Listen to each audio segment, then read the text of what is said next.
ఆంధ్రజ్యోతి కొత్త పలుకులో రాధాకృష్ణ చంద్రబాబు నాయుడు గారి కోసం, చంద్రబాబు నాయుడు గారి కొరకు, చంద్రబాబు నాయుడు గారి చేత, చంద్రబాబు నాయుడు గారి మీద ఉన్నటువంటి ప్రేమ, విశ్వాసం వాటన్నిటినీ చూపించుకోవటానికి ఇది మళ్ళీ మళ్ళీ రాని రోజు అంటూ ఆయన 4/20/2025లో 75వ పుట్టినరోజు చేసుకుంటున్నాడు కాబట్టి యూరోప్లో చాలా ఘనంగా ప్రభుత్వ డబ్బుతో అక్కడ చేసుకుంటున్నాడు కాబట్టి ఈయన పత్రికలో దాన్ని కవర్ చేస్తూ మళ్ళీ మళ్ళీ ఇది రాని రోజు అనే టైప్లో మంచి వార్తను రాసుకుని వచ్చాడు. చాలా చాలా ఎక్కువ ఉంది, చాలా లెంతీ వార్త, మామూలు పగిలిపోయే వార్త అనమాట. సో దీంట్లో పిన్న వయసులోనే ముఖ్యమంత్రి కావడంతో రాజకీయాల్లో తన స్థానాన్ని పదిలపరచుకోవడం కోసం ఆయన దిగని మెట్లు ఎక్కని మెట్లు లేవు. దిగని మెట్లు ఎక్కని మెట్లు కాదు, ఆయన పోట్లు పడవనన్ని వెన్నుపోట్లు లేవు, పట్టుకోనన్ని కాళ్ళు లేవు. అధికారం కోసం ఏదైతే రాజకీయ అవసరాల కోసం ఎవరి కాళ్ళైనా పట్టుకుంటారు. చీకట్లో చిదంబరం కాళ్ళ నుంచి పట్టపగలే మోడీ కాళ్ళ దాకా అన్నీ పట్టుకున్నాడు అని చెప్పి రాయాలి.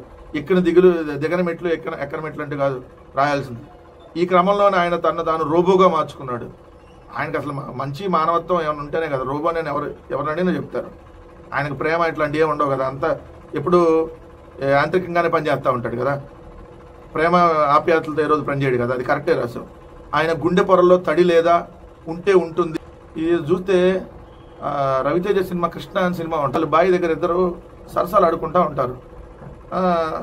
మళ్ళీ ఇది రాని రోజు అని పాట పాడుతూ ఉంటాడు బ్రహ్మానందం గారు. పాట పాడుతూ ఉంటే కరాటే కళ్యాణి గారు అంటారు, బాబీ మరీ ఓవర్ అయింది, ఈ మధ్య మనం బాగా ఓవర్ అయిపోతున్నాం అంటే తప్పేముందే అంటాడు. ఇస్తుంది మీరు ఓవర్ యాక్షన్. ఈ వార్తలు చూస్తే అదండి రాజశేఖర రెడ్డి వల్లే చంద్రబాబు ఉదారంగా సహాయం చేయరని అంటారు. అవును కరెక్టే కదా, అది రాజశేఖర రెడ్డి గారి చేతికి వెన్నుముక లేదు, ఆయన ఏదైనా ఎవరికైనా హెల్ప్ చేసేస్తాడనేది ఆయనకు ఉన్నదంటుంది కదా, మీకు అది లేదనేది వాస్తవే రాసు దాంట్లో. ఇంకోటి జాతీయ రాజకీయాలతో పాటు రాష్ట్రంలో కూడా కొంతకాలం కమ్యూనిస్టులతో, కొంతకాలం భారతీయ జనతా పార్టీతో జట్టు కట్టారు. రాజకీయాల్లో తన స్థానాన్ని సుస్థిరం చేసుకోవడానికి ఆయన తన వైఖరిని ఎప్పటికప్పుడు మార్చుకున్నారు. ఈ కారణంగా రాజకీయ అవకాశవాది అన్న విమర్శను చంద్రబాబు ఎదుర్కోవాల్సి వచ్చింది. భారతీయ జనతా పార్టీ కొంతకాలం దగ్గరగా ఉండటం, మరికొంతకాలం దూరంగా జరగడంతో జాతీయ రాజకీయాల్లో ఆయన ప్రతిష్టగా మచ్చ ఏర్పడింది. ఇప్పుడు ఆయన కొత్తగా చంద్రబాబు నాయుడుకి ప్రతిష్ట ఉందా? ఆయన కాంగ్రెస్ పార్టీతోనే అంటగాగుతాడు, బీజేపీతో అంటగాగుతాడు. ఈ రాష్ట్రంలో ఉన్నటువంటి అన్ని రాజకీయ పార్టీలతో పొత్తులు పెట్టుకుని వెళ్ళాడు కదా, ఒక వైఎస్ఆర్ కాంగ్రెస్ పార్టీ తప్ప, ఎందుకంటే మేము పోం కాబట్టి. మిగిలిన అన్ని రాజకీయ పార్టీలతో పొత్తులు పెట్టుకున్నాడు కదా. ఎవరు అవసరమైతే వాళ్ళని అవసరమైతే మాయావతి అంటాడు, లేదంటే మమతా బెనర్జీ అంటాడు, లేదంటే మోడీ అంటాడు, లేదంటే రాహుల్ గాంధీ అంటాడు. రాజకీయాల్లో ఏదైనా చేయగలిగినటువంటి, అంటే సిగ్గు లేకుండా ఏ పనైనా చేయగలిగినటువంటి వ్యక్తి ఎవరైనా ఉంటే చంద్రబాబు నాయుడు గారు. పుట్టినరోజు అంటున్నావు నేను కాదు, ఉన్న వాస్తవాలే చెప్తా ఉన్నాం, నేనే వేరే విధంగా అంటలా. ఇది కరెక్టే రాశారు. ఆయనకు అసలు ప్రతిష్ట అనేది ఉంటేనే కదా. మన రాశారు రాజ్దీప్ గారు కూడా ఇండియా టుడే ఆయన కూడా క్లియర్గా చెప్పాడు కదా, అసలు మోడీని అన్ని బూతులు ఇట్టి మళ్ళీ సిగ్గు లేకుండా ఎట్లా మోడీతో కలిసాడు, ఈ చంద్రబాబు నాయుడు అంత నీచమైన రాజకీయ నాయకుడు కూడా ఉండని చెప్పారు కదా. అదే నువ్వు కూడా ఇండైరెక్ట్గా రాసావు, ప్రేమతో రాసావు. కాకపోతే ఒక దశలో ప్రధానమంత్రి పదవి చేపట్టే అవకాశం వచ్చినా చంద్రబాబు కాదనుకున్నారు. ఊరి మీ ఆశాలు, ప్రధానమంత్రి పదవి వచ్చినా వద్దనుకున్నాడా? ఇక్కడ ముఖ్యమంత్రి అవడానికి 3-4 చేతులు ఎత్తి 3-4 కాళ్ళు పట్టుకొని నేను వాళ్ళతో వెళ్తే పొత్తులు వెళ్తే తప్ప దిక్కు దివాన్ లేదు, వాళ్ళు ఆయన ప్రధానమంత్రి అవుతా అంటే చంద్రబాబు వద్దనుకున్నాడంట. వద్దంట రాజకీయ నాయకులు అందరితో కలిసి పనిచేశాడంట. ఓకే, దేవేగౌడ, ఐకే గుజరాల్ ప్రధానమంత్రులు చేశాడా? అబ్దుల్ కలాం రాష్ట్రపతికి నియమించాడా? రే నాయన ఏందిరా ఇది రాష్ట్రపతి అబ్దుల్ కలాం రాష్ట్రపతిని చేశాడా? ఊరు మీ రాధాకృష్ణ. అందుకే రోబోగా మారి రాజశేఖర రెడ్డి గారి వల్లే చంద్రబాబు చాచలతో కలివిడిగా ఉండరు. ఆయన భోజనం కూడా చేతులతో కలుపుకొని తినరు, స్పూన్తో తింటారు, పెదవులకు అంటకుండా తింటారు. ఇంకేమేమి తింటాడు, ఎంతెంత క్వాంటిటీ కూడా రాయంటారు ఆయన.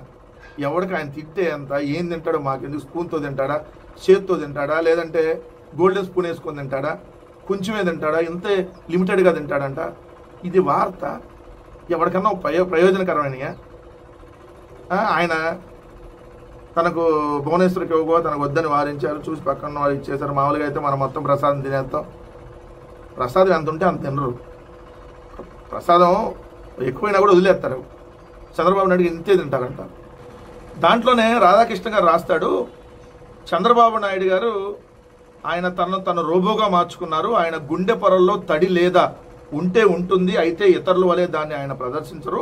ఎవరికైనా సాయం చేసినా ఆ విషయం ఇంకెవ్వరికీ చెప్పవద్దంటారు. స్వగ్రామం నారావారిపల్లికి చెందిన ఎంతో మందికి సాయం చేశారు. అయితే ఆ విషయం ఆయన చెప్పుకోరు. సహాయం పొద్దున్న వాళ్ళు కూడా చెప్పుకోనీరు. ఎవడన్నా నమ్ముతాడు దీన్ని? చిన్నపిల్లలు కూడా నమ్మరు కదా. ఎందుకంటే మనకు చంద్రబాబు నాయుడు గారి పబ్లిసిటీ పిచ్చ మామూలు పిచ్చ కాదు. ఎలా ఉంటుందో మనకు తెలియదా? మేము చూశారు కదా మొన్న గొర్రెల కాపరి శివయ్య దగ్గరకు వెళ్ళి గొర్రె పిల్లని ఎత్తుకున్న చంద్రబాబు. ఆయనకో మైకు, ఈయనకో మైకు. పశు పోషకుడు నక్కబోయిన కోటయ్య దగ్గరికి వెళ్ళి పశువులకు పచ్చగడ్డి వేసి దానా మిశ్రమాన్ని తిప్పిన చంద్రబాబు. పశువుకు ఒక మైకు, చంద్రబాబు నాయుడు గారికి ఒక మైకు. నాయి బ్రాహ్మణుడు భక్తుల జగన్నాథం కటింగ్ షాప్కు వెళ్ళి కటింగ్ చైర్లో కూర్చున్న చంద్రబాబు. కుమ్మరి కుటుంబం వద్దకు వెళ్ళి కుమ్మరి చక్రం తిప్పిన చంద్రబాబు. మనం చూసాం కదా ఆ రోజు చంద్రబాబు నాయుడు గారి పబ్లిసిటీ. పొన్నికల్లుకు వెళ్ళి నవీన్ ఇంటికి వెళ్ళి చిన్నారికి అల్పాహారం తినిపిస్తున్న చంద్రబాబు. అక్కడ ఒక మైకు, ఇక్కడ ఒక మైకు. బైక్ మెకానిక్ ప్రవీణ్ షాప్కు వెళ్ళి పనిముట్లు పరిశీలించిన చంద్రబాబు. ఆయనకు ఒక మైకు, ఆయనకు ఒక మైకు. బడ్డీ కొట్టుకు వెళ్ళి బడ్డీ కొట్టు నిర్వహిస్తున్న బుడ్డ చిన్నమ్మాయిని ముచ్చటిస్తున్న చంద్రబాబు. వాళ్ళకో మైకు, ఈయనకు ఒక మైకు. ఏదైతే పల్నాడు జిల్లాలో ఏడుకొండల ఇంట్లో గ్యాస్ పొయ్యి మీద హెరిటేజ్ పాలతో కాఫీ పెట్టిన చంద్రబాబు. అక్కడ ఒక మైకు, ఇక్కడ ఒక మైకు. ఇట్టా ఉంటది కదా మీ పబ్లిసిటీ. అది చంద్రబాబు నాయుడు గారు చెప్పుకోరంట సాయం చేసి. ఏమీ చేయకుండానే 100 కోట్ల పబ్లిసిటీ కార్యక్రమాలు చేసేటటువంటి తంతు నీ దగ్గర ఉంటుంది. మళ్ళీ ఇంత బూత్ వార్త రాస్తే అట్లా బూత్ కిట్టు. ఇంకోటి అభివృద్ధి కొరకే చంద్రబాబు అవకాశ రాజకీయాలు అయి ఉండవచ్చు, కానీ తెలుగునాట ఇంత సుదీర్ఘకాలం కీలక పాత్ర పోషిస్తున్నారంటే ఆయన ఎప్పటికప్పుడు వైఖరులు మార్చుకోవడం ప్రధాన కారణం. ఇది కాదు అవకాశవాద రాజకీయాలు అయి ఉండొచ్చు కాదు. పక్తు అవకాశవాద రాజకీయ నాయకుడు ఎవడన్నా ఉన్నాడు ఈ దేశంలో అంటే అదొక చంద్రబాబు నాయుడు గారే. తన రాజకీయ అవసరాల కోసం ఏ విధమైనటువంటి నీచమైనటువంటి కార్యక్రమాలను చేసేటటువంటి వాడు ఎవరన్నా ఉన్నానంటే అది చంద్రబాబు నాయుడు గారే. దాంట్లో మీరు రాస్తారు 96 ఎన్నికల్లో అంట లోక్సభలో కడ పార్లమెంట్ స్థానానికి పోటీ చేసిన రాజశేఖర రెడ్డి గారిని ఓడించే అవకాశం ఉన్నాయంట. చంద్రబాబు మాత్రం ఆ పని చేయలేదంట. అందుకనే అంటే ఆయనకు 45,000 మెజార్టీ వచ్చిందంట, లేదంటే ఓడిపోయేవాడంట. ఓడించడానికి మీరు విశ్వ ప్రయత్నాలు చేశారనేది ఏ చిన్నపిల్లాడి అంటే చెప్తారు. మళ్ళీ దాన్ని ఎందుకు ఈరోజు మసిబూసి మారేడుకాయ చేసేటటువంటి కార్యక్రమం? సో మీరు ఆల్రెడీ ఓడించడానికి అనేక రకాల ప్రయత్నాలు చేశారనేది అందరికీ తెలుసు, కానీ ఓడించలేకపోయారు అనేది కూడా అందరికీ తెలుసు. రెండు, మీరు ఎన్టీఆర్ జీవితంలో లక్ష్మీపార్వతి ప్రవేశించడంలో చంద్రబాబుకు అనేక ఇబ్బందులు ఎదుర్కొన్నారు. ఎందుకు? ఆమె చేసినటువంటి నీచ కార్యక్రమాలన్నీ రామారావు గారికి చెప్తున్నారు కాబట్టి రామారావు గారికి తెలిసిపోతుంది కాబట్టి చంద్రబాబు నాయుడు గారు అంత దుర్మార్గుడు, అందుకని ఆయన అనేక ఇబ్బందులు ఎదుర్కొన్నారు. అనేక ఇబ్బందులు ఎదుర్కొన్నారంటే ఇదే ఎన్టీఆర్ పై లక్ష్మీపార్వతి ప్రభావం అధికంగా